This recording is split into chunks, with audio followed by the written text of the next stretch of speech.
I'm here with Brayden, coach of the under-9s Caloundra Sharks. Mate, we've got a whole lot of guys that are new to the game of rugby league. What's the hardest thing about coaching under-8s? We'll probably teach them to tackle and pass the football. Probably the hardest thing to do because some of them don't know how to pass the football, some of them don't know how to catch, but it's pretty easy to get them going after a while. Mate, what about frustration? Do you get a little bit frustrated? Yeah, because they don't listen half the time. They just all full of sugar. Go!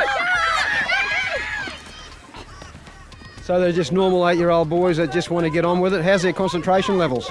Pretty good, but sometimes they wander off and start tackling each other and just mucking around.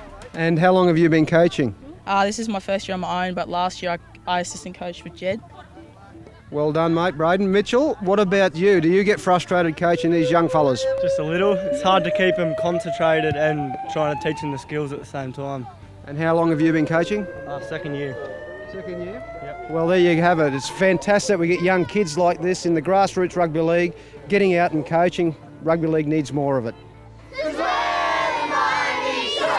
All right, I'm surrounded by new players to the game of rugby league. Have not played rugby league before. What's the best thing about playing rugby league? Scoring and getting the football. Does your mum and dad like you playing rugby league? Yep. And do you like scoring tries for them? Yeah. Have the coaches taught you anything? Yep. And what about rugby league for you? This is your first time too. Do you like the game? Yes. I think the game's very good. And what made you come across and start to play rugby league? To play tackle. You wanted to tackle. Did you do any sport before rugby league? Yes. Soccer. So soccer. You played soccer, but you wanted to learn how to tackle, and are you doing that? Yes. What about you? This little fella here. What's your name? Cameron. Cameron. And how long have you been playing rugby league? First year? Yep, first year.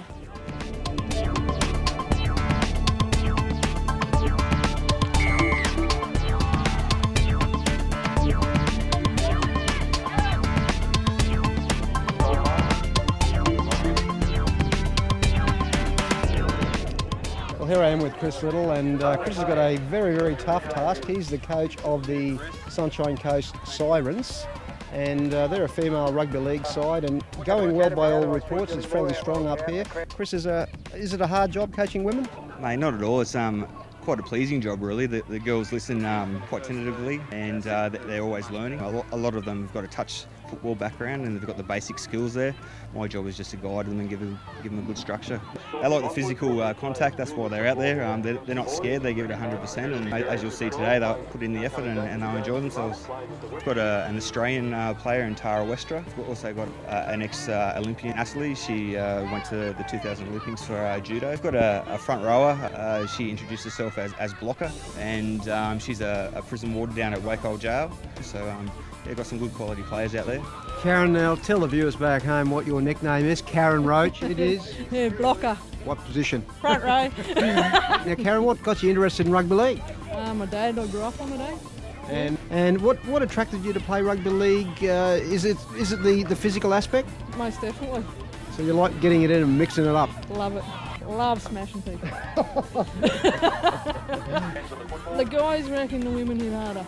Well, we've actually been quite thin on numbers in the pre-season, but it's ready to begin, and we've got girls knocking on our door now, and there's a heavy promotion with the NRL with Women's Rugby League this year, so the numbers will be growing. Mate, have you got any vacancies for a masseur for after the matches? Masseur, yeah, mate. I'm sure that's a heavily sought after position. Well, keep me in mind, Chris. Yeah, no worries, I'm mate. available. Yeah, thanks, mate. Too easy.